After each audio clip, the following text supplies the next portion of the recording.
बिस्मिल्लाहिर्रहमानिर्रहीम। आज हम ओ लेवल अकाउंटिंग जिसका कोड है 7707, उसका अक्टूबर नवंबर 2016 का पेपर 1 जो मल्टीपल चॉइस से रिलेट करता है उसको करने जा रहे हैं। और उसके क्वेश्चन नंबर 1 से लेकर 10 तक ऑलरेडी रिकॉर्डेड है। आप कराचीज एकेडमी के यूट्यूब चैनल पर जाएँ तो उसकी प्ले लिस्ट में आपको मिलेगा। इसके अलावा वो बच्चे जो फर्स्ट टाइम इस वीडियो को देख रहे हैं उनकी इन्फॉर्मेशन के लिए कि अकाउंटिंग के अंदर देखिए, हम अकाउंटिंग पढ़ रहे हैं। अकाउंटिंग में दो चीज़ें बहुत इंपॉर्टेंट होती हैं, एक आपके कंसेप्ट्स की क्लैरिटी और सेकंड प्रैक्टिस। अगर आपके कंसेप्ट्स की क्लैरिटी बहुत अच्छी भी है लेकिन अगर प्रैक्टिस आप नहीं कर रहे हैं तो देन आपके लिए प्रॉब्लम्स होगी, क्योंकि एग्ज़ाम्स के अंदर जब आप जाएंगे तो आपको पेपर हैंडलिंग जो है वो itself is a problem.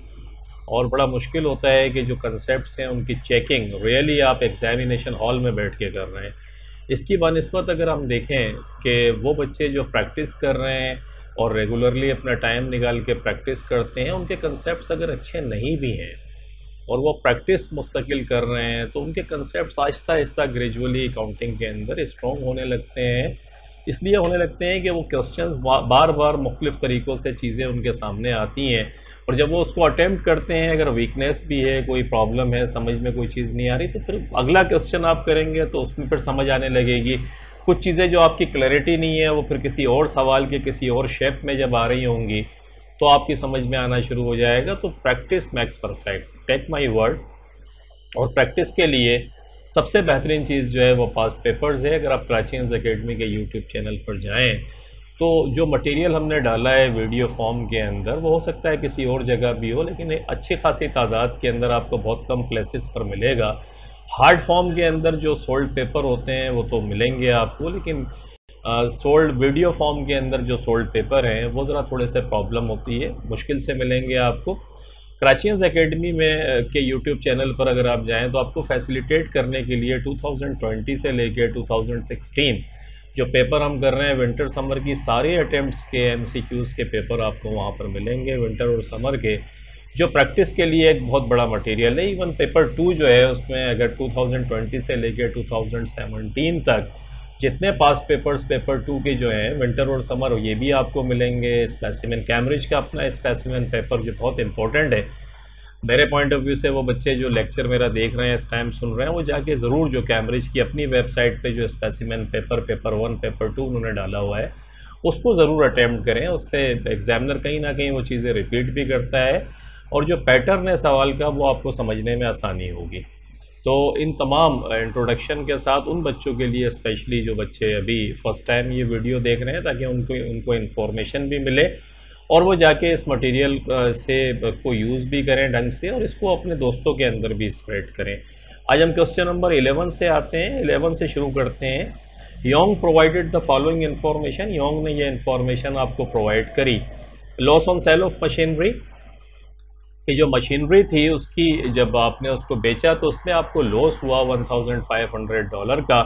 Purchase of fixture, आपने एक फिक्सचर ख़रीदी $10,000 की। Cash proceeds from sale of machinery, machinery को जब आपने सेल करा तो उससे जो पैसा आपके पास आया वो $7,200 आया। Profit on disposal of equipment, एक इक्विपमेंट थी उसको आपने बेचा तो उससे प्रॉफिट हुआ आपको $250 का। तो देखें, प्रॉफिट और लॉस की अगर बात करें तो एक तो फिक्सचर आपने ख़रीदी, एक मशीनरी बेची, जो पैसा आया, इसका प्रॉफिट और लॉस से तो ताल्लुक़ नहीं है।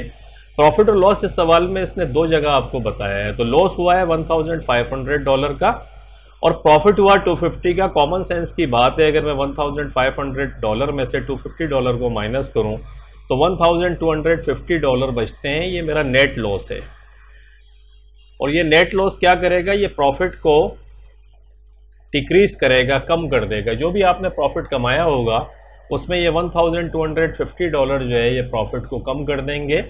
पूछता भी कुछ यूँ ही है, by how much will the profit for the year decrease, कि पूरे साल का प्रॉफिट कितनी अमाउंट से डिक्रीज़ होगा। हमने समझा था अभी कि $1,250 से प्रॉफिट हमारा डिक्रीज़ हो जाएगा, तो हम कह सकते हैं कि चॉइस ए जो है वो हमारी राइट चॉइस है। At the end of the question number 12 में आते हैं। एट द एंड ऑफ हर financial year Lucy decided to depreciate her fixture by $1,000, कि लूसी ने फैसला किया कि $1,000 से वो अपनी जो फिक्सचर है उसको डेप्रिशिएट करेगी। ये डेप्रिसिएशन क्या होता है, जितने नॉन करंट एसेट्स होते हैं, नॉन करंट एसेट्स क्या होते हैं, वो तमाम एसेट्स जो मोर देन 1 ईयर आपको इकोनॉमिक बेनिफिट्स पहुंचाते हैं वो सब नॉन करंट एसेट्स होते हैं। और नॉन करंट एसेट्स की वैल्यू में ईयरली जो रिडक्शन आ रही होती है उसको हम डेप्रिसिएशन एक्सपेंस कहते हैं। और इसकी एंट्री पास करते हैं इनकम स्टेटमेंट डेबिट और प्रोविजन फॉर डेप्रिसिएशन क्रेडिट। ये प्रोविजन फॉर डेप्रिसिएशन हर साल का जमा जब हो जाता है, जमा हो रहा होता है, एक्यूमुलेट हो रहा होता है, इसलिए इसे एक्यूमुलेटेड डेप्रिसिएशन भी कहते हैं। और ये स्टेटमेंट ऑफ फाइनेंशियल पोजीशन में उस एसेट्स में से डिडक्ट हो जाता है ताकि उसकी सही बुक वैल्यू जो है वो रिफ्लेक्ट हो। तो ये थी इसकी स्टोरी थोड़ी सी। तो उसने जब ये करा कि $1000 से उसे डेप्रिशिएट किया तो फिर इसकी एंट्री क्या पास होगी? इसकी एंट्री पास ये होती है कि इनकम स्टेटमेंट डेबिट और प्रोविज़न फॉर डेप्रिसिएशन क्रेडिट। तो देखें चॉइस ए में तो फिक्सचर को डेबिट किया हुआ है जो इनकरेक्ट है, चॉइस बी में अलबत्ता इनकम स्टेटमेंट डेबिट और प्रोविज़न फॉर डेप्रिसिएशन क्रेडिट ये आप देख रहे होंगे। सी में प्रोविज़न को ही इसने डेबिट कर दिया जो इनकरेक्ट है, डी में भी प्रोविज़न को डेबिट किया है जो इनकरेक्ट है।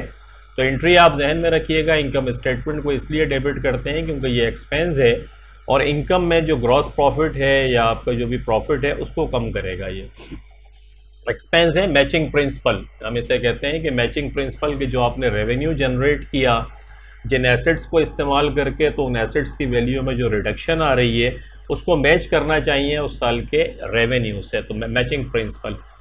क्वेश्चन नंबर 13 में आते हैं। A trader sold his delivery vehicle, कि एक ट्रेडर ने अपनी डिलीवरी व्हीकल जो है बेच दी। Which statement about the entries in the disposal account is not correct, कि कौन सा जो स्टेटमेंट है डिस्पोजल अकाउंट से मुताल्लिक वो करेक्ट नहीं है। डिस्पोजल अकाउंट क्या होता है? डिस्पोजल अकाउंट क्या होता है कि जितने भी नॉन करंट एसेट्स को जब हम बेचते हैं उनको सेल करते हैं तो एक अकाउंट हम क्रिएट करते हैं, उससे डिस्पोजल अकाउंट कहते हैं। डिस्पोजल अकाउंट का पर्पस क्या होता है? डिस्पोजल अकाउंट का पर्पस ये होता है, क्योंकि देखें अगर आप एसेट बेच रहे हैं और एसेट ही आपके पास से चला गया तो आपकी जो बुक है, बुक्स ऑफ अकाउंट है, वहाँ से भी इसको क्लोज हो जाना चाहिए।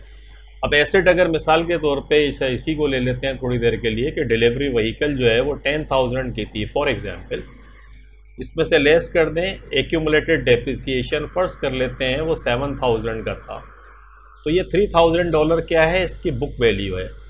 आप एक चीज़ और करें, इसमें लिखें लेस सोल्ड आपने $1,500 में कर दिया, तो ये $1,500 का आपके पास लॉस आ गया कि आपने कम अमाउंट के अंदर बेचा। तो अगर ये चार वैल्यू हम लेते हैं और हम डिस्पोजल अकाउंट को समझने की कोशिश करें तो देखिए ये डिलीवरी व्हीकल आपके पास एसेट है, नॉन करंट एसेट्स है, और एसेट्स का नॉर्मल बैलेंस क्या होता है? डेबिट होता है। जब आप इसको अपनी किताबों से, अपनी बुक्स ऑफ अकाउंट से ख़त्म करेंगे तो इसको क्या करना चाहिए? डेबिट अकाउंट को अगर क्लोज करना है तो उसका तरीका ये है कि उसको क्रेडिट कर दें। तो ये डिलीवरी व्हीकल को आप क्या करें? क्रेडिट कर दें $10,000 से। तो डेबिट किसको करेंगे? डेबिट करेंगे डिस्पोजल अकाउंट, जो हम बात में आपको बता रहा था कि एक डिस्पोजल अकाउंट जो है वो हम क्रिएट कर लेते हैं। तो देखें डिस्पोजल अकाउंट डेबिट और डिलीवरी व्हीकल क्रेडिट, तो ये एंट्री आपने डिलीवरी व्हीकल को आपने क्या करा? क्लोज कर दिया है डिस्पोजल अकाउंट में। इसी तरीके से जो एक्यूमुलेटेड डेप्रिसिएशन है ये क्रेडिट में पड़ा हुआ है, जब इसको क्लोज करना है तो इसकी एंट्री क्या पास होनी चाहिए? एक्यूमुलेटेड डेप्रिसिएशन डेबिट, ताकि ये क्लोज हो जाए, और डिस्पोजल अकाउंट क्रेडिट। ये कितने से हो गया? 7,000 से। ये आपने इसको क्लोज कर दिया, पहले एसेट को क्लोज किया, फिर एक्यूमुलेटेड डेप्रिसिएशन को क्लोज किया, फिर आपके पास कैश प्रोसीड्स $1,500 की आई, तो कैश को डेबिट कर दें और डिस्पोजल अकाउंट को क्या करें? क्रेडिट कर दें। ये तीन चीज़ें देखें आपने क्रेडिट कर दी, डेबिट क्रेडिट करी। अब आपके पास लॉस है, तो लॉस क्या होता है? लॉस को फिर हम ये भी डेबिट करते हैं। इस डिस्पोजल अकाउंट को अगर मैं बनाऊं तो डिस्पोजल अकाउंट के अंदर पहली एंट्री क्या करा था आपने? $10,000 से डिलीवरी व्हीकल की वजह से डिस्पोजल अकाउंट को डेबिट किया था। फिर आपने एक्यूमुलेटेड डेप्रिसिएशन में $7,000 से डिस्पोजल अकाउंट को क्रेडिट किया था, क्योंकि आप एक्यूमुलेटेड डेप्रिसिएशन को क्लोज कर रहे थे, यह आपने कर दिया। फिर आपके पास कैश आया $1,500 का, तो डिस्पोजल को आपने क्रेडिट किया। अब देखें, समझने की बात ये कि लेजर अगर आप यूँ समझें कि ये $10,000 तो डेबिट साइड पर हैं और ये लेजर हमेशा डेबिट क्रेडिट इक्वल होना चाहिए, जो इक्वल क्रेडिट इक्वल है ही नहीं, क्योंकि ये 8,500 बचते हैं। तो ये 8,500 जब बचते हैं तो इनकम स्टेटमेंट को आप लिख के ये $1,500 का आप बैलेंस कर दें यहाँ पे, और ये बैलेंसिंग फिगर जो है ये इनकम स्टेटमेंट को चली जाएगी। और क्योंकि आप देख रहे होंगे कि ये डेबिट साइड का बैलेंस ज़्यादा है, तो जब भी डेबिट साइड का बैलेंस आए तो इसका मकसद है आप समझ लीजिएगा कि ये लॉस है, और अगर क्रेडिट साइड का बैलेंस ज़्यादा आ जाए तो आप समझ लीजिएगा कि ये गेन है, प्रॉफिट है, क्योंकि डेबिट साइड ज़्यादा है। तो देखें, जो लॉस है वो कहाँ पर अपीयर हो रहा है? डिस्पोजल अकाउंट की क्रेडिट साइड के ऊपर अपीयर हो रहा है। ये देख रहे हैं आप, जो फिक्स एसेट्स है वो कहाँ अपीयर हो रहा है? डेबिट साइड पे। एक्यूमुलेटेड डेप्रिसिएशन कहाँ पर अपीयर हो रहा है? डिस्पोजल अकाउंट में, क्रेडिट साइड पर। कैश से जो प्रोसीड्स आई वो कहाँ पर अपीयर हो रही है? क्रेडिट साइड पे। और लॉस कहाँ पर अपीयर हो रहा है? क्रेडिट साइड पर। ये मैंने आपको प्रैक्टिकल एग्जाम्पल देके समझाया। तो ये आपसे पूछता भी यही है, कहता है विच statement about the entries in the disposal account is not correct. कौन सी एंट्री करेक्ट नहीं है? तो accumulated depreciation appears on the credit side. देखें, एक्यूमुलेटेड डेप्रिसिएशन क्रेडिट साइड पर अपीयर हो रहा है, तो इसका मकसद है ये तो सही हो गया। Loss on disposal appears on the debit side. Loss on disposal debit side पर अपीयर हो रहा है, ये इनकरेक्ट है। देखें, ये क्रेडिट साइड पर $1,500 आपको नज़र आ रहे हैं। तो चॉइस बी जो है हमारी 13 के अंदर वो राइट चॉइस है, क्योंकि ये करेक्ट स्टेटमेंट नहीं है।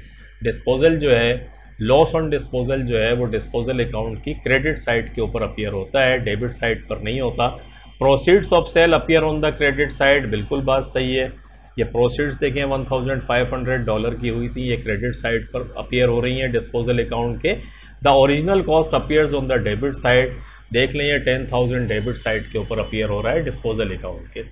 तो क्वेश्चन नंबर 13 में वी कैन सेफली से कि चॉइस बी हमारी राइट चॉइस है। क्वेश्चन नंबर 14 में आते हैं। Sam's purchase ledger control account had an opening debit balance. के परचेज लेजर कंट्रोल अकाउंट का डेबिट बैलेंस है। What does this balance represent? ये बैलेंस क्या रिप्रेजेंट करता है?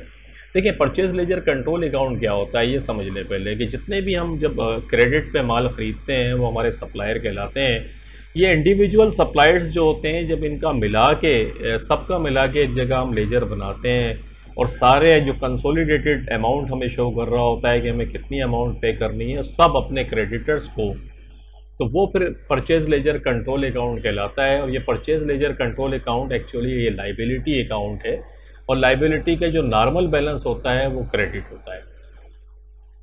यहाँ वो कहता है डेबिट बैलेंस। याद रखिएगा, जब भी लाइबिलिटी अकाउंट का डेबिट बैलेंस हो, इसका मकसद ये हुआ कि आपने ओवर पेमेंट करी। मैं आपको एग्जांपल देता हूँ। से फॉर एग्जांपल एक आपका सप्लायर है, उसको $5,000 की पेमेंट करनी है आपको। आपने $5,000 की जो पेमेंट करनी थी वो क्रेडिट साइड पर लाइबिलिटी शो हो रही होगी, आपने $6,000 की पेमेंट कर दी। तो आपने डेबिट किया उसे 6,000 से, और क्रेडिट में 5,000 था। तो कौन सा बैलेंस आ गया? आप डेबिट बैलेंस आ गया। क्या शो कर रहा है कि आपने ओवर पेमेंट कर दी, यानी जितना अमाउंट उसको देना था उससे ज़्यादा अमाउंट आपने दे दिया। तो ये शो कर रहा है यहाँ पे। तो पहला तो कहता है what does this balance represent? Amount owed to supplier. क्या ये शो कर रहा है कि अमाउंट हमें सप्लायर को देना है? ऐसा नहीं है। डेबिट बैलेंस है जो शो कर रहा है कि सप्लायर को हमने ज़्यादा दे दिया। कैश परचेजेस से इसका कोई ताल्लुक नहीं है। इंटरेस्ट ऑन ओवरड्यू अकाउंट के ओवरड्यू अकाउंट पे अगर इंटरेस्ट है भी तो वो क्रेडिट होती है लाइबिलिटी। अलबत्ता डी चॉइस जो है ओवर पेमेंट टू सप्लायर्स जो लिखा हुआ है, this is the right choice. कि आपने क्या करा है कि राइट चॉइस है कि ओवर पेमेंट के परचेज सप्लायर्स को आपने ओवर पेमेंट कर दी। तो ये शो कर रही है क्वेश्चन नंबर 14 के अंदर जो लॉजिकल चॉइस है वो डी है। और वो मैंने आपको समझाया भी कि लाइबिलिटी का डेबिट बैलेंस शो करता है कि आपने ओवर पेमेंट की है। क्वेश्चन नंबर 15 में आते हैं। Van deals in 2 products. Van जो है 2 प्रोडक्ट्स में डील करता है, P and Q. At the end of his financial year on 31 December Van's inventories were as follows. के वैन्स की इन्वेंट्री ये थी, प्रोडक्ट पी है और प्रोडक्ट क्यू है। कॉस्ट दी हुई है $2,000 की, और नेट रियलाइजेबल वैल्यू का मकसद है कि ये माल अगर बिकेगा तो सिर्फ $1,500 आपको मिलेंगे। और प्रोडक्ट क्यू की पोजीशन ये है कि $3,500 की कॉस्ट है, और अगर ये मार्केट में बिकेगा तो $3,800 का बिकेगा। इन्वेंट्री जब भी आप कर रहे हो तो एक कंसेप्ट याद ध्यान में रखिएगा, उसे कहते हैं lower of cost and net realisable value. के लोअर ऑफ कॉस्ट या तो कॉस्ट कम होगी या फिर नेट रियलाइजेबल वैल्यू, इन दोनों में से जो वैल्यू कम होगी उसके ऊपर फिर हम रिकॉर्ड करते हैं अपनी इन्वेंट्री को। तो देखें प्रोडक्ट पी के अंदर तो आप देखें तो जो नेट रियलाइजेबल वैल्यू है वो कम है, लोअर है। तो जो लोअर होगी उस पर रिकॉर्ड करने का मकसद है कि प्रोडक्ट पी जो है वो तो $1,500 पे रिकॉर्ड होगी और प्रोडक्ट क्यू जो है इसकी कॉस्ट जो है $3,500 है, जबकि नेट रियलाइजेबल वैल्यू ज़्यादा है। तो ज़्यादा नहीं रहते, कम लेते हैं, तो इसका मकसद है प्रोडक्ट क्यू जो है वो $3,500 पे होगी। मैं इन दोनों को अगर प्लस करूं 1500 को जो प्रोडक्ट पी है लोअर कॉस्ट और प्रोडक्ट क्यू की जो लोअर कॉस्ट है वो 3500, तो $5,000 आता है और $5,000 आपका चॉइस ए में उसने आपको दिया है। तो at which value should the total inventory be shown in the financial statement में किस वैल्यू के ऊपर शो होगी? तो lower of cost and net realisable value of product P जो है 1500 और प्रोडक्ट क्यू जो है 3500, क्योंकि ये दोनों जो हैं लोअर वैल्यूज़ हैं और इन दोनों को जमा करके 5000 आता है। तो राइट चॉइस हमारी क्वेश्चन नंबर 15 में ए है। क्वेश्चन नंबर 16 में आते हैं। A trader sold fixture book value $3,200 for $2,800 cash, के $3,200 की बुक वैल्यू थी और इसको बेच दिया आपने सोल्ड $2,800 में, तो आपके पास नेट लॉस जो आया आपका वो $400 आया। देखें इम्पैक्ट क्या है, how did this affect the statement of financial position, के स्टेटमेंट ऑफ फाइनेंशियल पोजीशन पे क्या असर पड़ रहा है? तो बड़ी सिंपल सी बात है समझने के लिए कि जो नॉन करंट एसेट्स हैं ये डिक्रीज हो गए। कितनी अमाउंट से डिक्रीज हुए? 3200 से। क्यों? क्योंकि आपने फिक्सचर बेच दी, जब बेची तो नॉन करंट एसेट्स कम हो गया। कम होने का मकसद है $3200 से नॉन करंट एसेट्स कम हो गया आपका। सोल्ड का मकसद है कैश प्रोसीड्स, कैश आपका एसेट है, कैश आपके पास आया। कितने से कैश आया? 2800 से। और ये वर्किंग कैपिटल जो होता है इसका फार्मूला क्या है? इसका फार्मूला है current assets minus current liabilities. Cash आपका करंट एसेट्स है, करंट एसेट्स अगर बढ़ेंगे तो वर्किंग कैपिटल बढ़ जाएगा। तो इसका मकसद है ये $2800 जो कैश आया है इससे आपका करंट एसेट्स बढ़ा और वर्किंग कैपिटल भी आपका प्लस हो गया $2800 से। लॉस आपको $400 का हुआ है। लॉस जो है वो कैपिटल ऑनर्स इक्विटी को कम करता है और प्रॉफिट जो है ऑनर्स इक्विटी कैपिटल को बढ़ाता है। तो इसका मकसद है कैपिटल आपका कम हो गया $400 से। तो हम अगर पहला देखें तो पहले में तो इसने कहा है कि आपका जो नॉन करंट एसेट्स है $2800 से रिडक्शन हुई है। बात गलत है क्योंकि $3200 से हुई है। तो ए और बी इनकरेक्ट हो गए, सी अलबत्ता सही है $3200। और आपका वर्किंग कैपिटल मैं समझा के आ रहा हूँ कि $2800 से इंक्रीज़ हुआ, तो ये भी ये सही बता रहा है आपको। और लॉस जो है जिसकी वजह से कैपिटल कम हो गया $400 से, तो ये भी सही है। डी में देखें इंक्रीज़ कर रहा है जो इनकरेक्ट है। तो राइट चॉइस जो है क्वेश्चन नंबर 16 के अंदर वो आपकी सी चॉइस जो है वो राइट चॉइस है। और लॉजिक मैंने आपको समझाई। क्वेश्चन नंबर 17 है which item doesn't appear in the statement of a financial statements of a service business. Service business के फाइनेंशियल स्टेटमेंट्स में कौन सा आइटम अपीयर नहीं होगा? देखिए नॉन करंट एसेट्स तो अपीयर होंगे, चाहे सर्विस बिजनेस हो, ट्रेडिंग बिजनेस हो या मैन्युफैक्चरिंग बिजनेस हो। स्टेटमेंट ऑफ फाइनेंशियल पोजीशन का जो बेसिक अकाउंटिंग इक्वेशन है assets is equal to equities, तो ये तो आएगा, नॉन करंट एसेट्स भी आएगा, नॉन करंट लाइबिलिटीज़ भी आएंगे, प्रॉफिट तो निकलेगा। अलबत्ता ग्रॉस प्रॉफिट अगर आप देखें चॉइस ए, ग्रॉस प्रॉफिट जो ट्रेडिंग बिजनेस आपका होता है जिसमें माल आप बेच रहे होते हैं तो उसमें ग्रॉस प्रॉफिट निकालते हैं कि जो माल आपने ख़रीदा था उस पर आपने कितना प्रॉफिट कमाया, बाकी उसमें से अदर एक्सपेंसेस माइनस कर देते हैं। सर्विस बिजनेस में ऐसा कुछ नहीं होता बेचने के लिए। तो आप जो फ़ी मिलती है, जो सब्सक्रिप्शंस हैं, इस किस्म की चीज़ों में से इनकम एंड एक्सपेंडिचर अकाउंट बनाते हैं कि इनकम में से एक्सपेंडिचर को माइनस कर देते हैं। तो 17 की राइट चॉइस आपकी ग्रॉस प्रॉफिट है कि ये स्टेटमेंट फाइनेंशियल स्टेटमेंट में ये अकाउंट आपको देखने को नहीं मिलेगा सर्विस बिजनेस के। क्वेश्चन नंबर 18 में आते हैं, a trader takes cash drawing from the business. एक ट्रेडर जो है उसने कैश ड्राइंग जो है वो अपने बिजनेस से ली, कैश की सूरत में अपने पर्सनल यूज़ के लिए पैसा निकाला। How will this affect the profit for the year and the current assets. तो कैश क्योंकि वो निकाल रहा है तो कैश आपका करंट एसेट्स है, तो करंट एसेट्स तो कम हो गए आपके। प्रॉफिट पे कोई इम्पैक्ट नहीं पड़ा क्योंकि प्रॉफिट ना तो ये रेवेन्यू है ना एक्सपेंस है, तो ड्राइंग है जो ऑनर्स इक्विटी में से माइनस होगा, तो प्रॉफिट पे कोई इफेक्ट नहीं है। ए और बी तो इनकरेक्ट हो गए। सी अलबत्ता कहता है नो इफेक्ट प्रॉफिट के ऊपर, ये बात सही है। और करंट एसेट्स जो है वो आपके डिक्रीज हो गए, ये बात भी सही है क्योंकि कैश आपके बिजनेस से चला गया तो कैश आपका करंट एसेट्स है, करंट एसेट्स आपका कम हो गया। तो वी कैन सेफली से कि क्वेश्चन नंबर 18 के अंदर जो राइट चॉइस है हमारी वो सी चॉइस है। क्वेश्चन नंबर 19 में आते हैं, ट्रेसी एंड बैट का decide to form a partnership, के उन्होंने फैसला किया कि एक पार्टनरशिप फॉर्म करेंगे which is not an advantage to them. कौन सी चीज़ इन चारों में से ऐसी है जो इसको एडवांटेज नहीं है। नंबर 1 कहता है access to capital is increase, के कैपिटल में एक्सेस हो जाती है, इंक्रीज़ होगी, बात सही है बिल्कुल कि पार्टनरशिप बनेगी, कैपिटल आएगा तो एक्सेस टू कैपिटल में इजाफा हो जाता है। बिजनेस डेट्स आर शेयर्ड, ये भी सही है कि अब पार्टनर पहले एक आदमी था, अब पार्टनरशिप बनेगी तो जो डेट्स हैं वो भी शेयर्ड हो जाएंगे, तो ये तो एडवांटेज की बात है। सी कहता है business profit are shared, actually ये डिसएडवांटेज है क्योंकि देखिए प्रॉफिट शेयरिंग किसी को अच्छी नहीं लगती और ये क्वेश्चन बार बार एग्जामिनर पूछता है, याद रखिएगा इसको कि बिजनेस प्रॉफिट आर शेयर्ड, के प्रॉफिट शेयरिंग जो है ये डिसएडवांटेज है पार्टनरशिप का।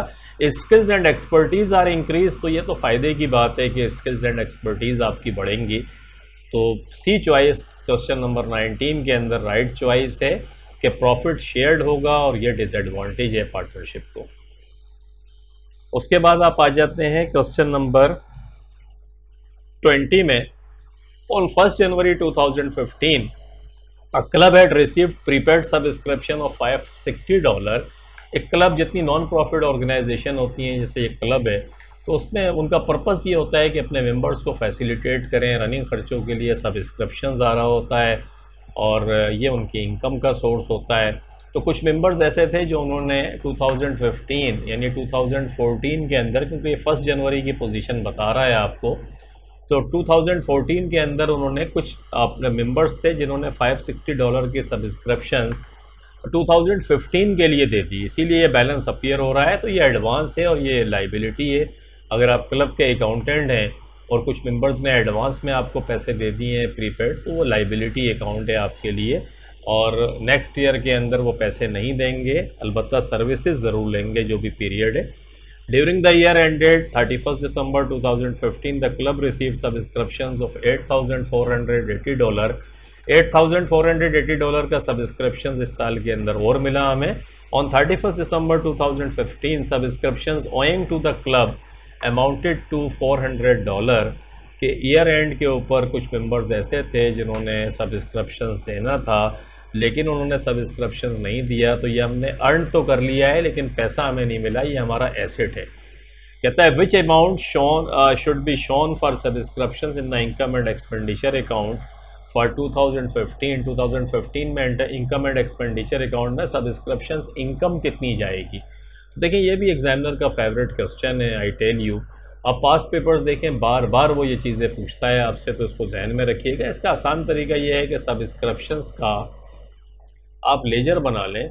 सबसे पहले तो देखें लाइबिलिटी है, लाइबिलिटी का हमेशा बैलेंस बीडी क्रेडिट साइड के ऊपर होता है, तो इसको आप 560 को यहाँ लिख दें। कैश आपका सब्सक्रिप्शन रिसीव हुआ कैश की वजह से, तो 8,480 ये भी लिख दें। और थर्ड ये है कि $400 जो है ये एसेट है आपका। एसेट का हमेशा बैलेंस सीडी क्रेडिट साइड के ऊपर होता है, या आपको बेसिक चीज़ें कि एसेट का लाइबिलिटी का ओपनिंग बैलेंस क्रेडिट साइड के ऊपर आएगा, जैसे ये 560 हमने लिखे। एसेट ये सब्सक्रिप्शन रिसीव करना है आपका एसेट है, ये एसेट है, एसेट का हमेशा बैलेंस सीडी ईयर एंड के ऊपर क्रेडिट साइड के ऊपर आएगा। ये सब्सक्रिप्शन आपने रिसीव किया तो 560 प्लस 8,480 एंड 400 इसको जमा किया तो 9440। ये देखें ये आ गया और ये इनकम एंड एक्सपेंडिचर अकाउंट के अंदर इस साल के, क्योंकि लेजर दोनों इक्वल होते हैं, ये 9440 आपका जाएगा और ये चॉइस डी में आपको दिया हुआ है। तो क्वेश्चन नंबर 20 की राइट चॉइस जो है वो चॉइस डी है, जो हमने देखा और समझ में आया होगा। मैं एक आसान तरीके से और आपको समझाता हूँ कि देखिए $560 जो है ये वो अमाउंट था जो कुछ मेंबर्स ने एडवांस में दिया हुआ था साल के शुरू में। लास्ट ईयर था उसमें उन्होंने पेमेंट करी थी, इसीलिए साल के शुरू में ये अपीयर हो रहा है। तो इस साल जो हमारा 2015 चल रहा है इसमें तो इन्होंने ये सर्विसेज अर्न कर ली होंगी ना। जब इन्होंने अर्न कर ली होंगी, रिसीव कर ली होंगी सर्विसेज, आए होंगे क्लब, एंजॉय किया होगा, तो क्लब ने तो ये अर्न कर लिया। फिर क्लब ने अर्न कर लिया तो ये $560 जो प्रीपेड था साल के शुरू में, वो इस साल के अंदर इनकम बन गया। इसको ये इनकम बन गया तो आप इसको अपने साथ लिख लें, ये इनकम हो गई। मज़ीद पैसा आपके पास जो आया उसको प्लस कर लें, 8480 ये प्लस कर लें। उसके बाद में ये कुछ पैसा ऐसा है जो क्लब के जो मेंबर्स हैं उन्होंने सर्विसेज तो ले ली, एंजॉय कर ली, लेकिन आपका मंथली सब्सक्रिप्शंस नहीं दिया, तो अर्न तो कर ली है, पैसा उनसे लेना है, इनकम इस साल की है तो ये भी प्लस कर लें आप। तो इन तीनों को अगर आप प्लस कर लें तो देखें वही अमाउंट बनता है। लेजर के अंदर भी देखें, इसीलिए ये तीनों क्रेडिट साइड के ऊपर आ रही हैं। तो विच एवर मेथड आपको जो अच्छा लग रहा है आप उसको इस तरीके से करें, लेकिन ये बार बार रिपीट होता है, तो इस कंसेप्ट को जहन में रखिएगा।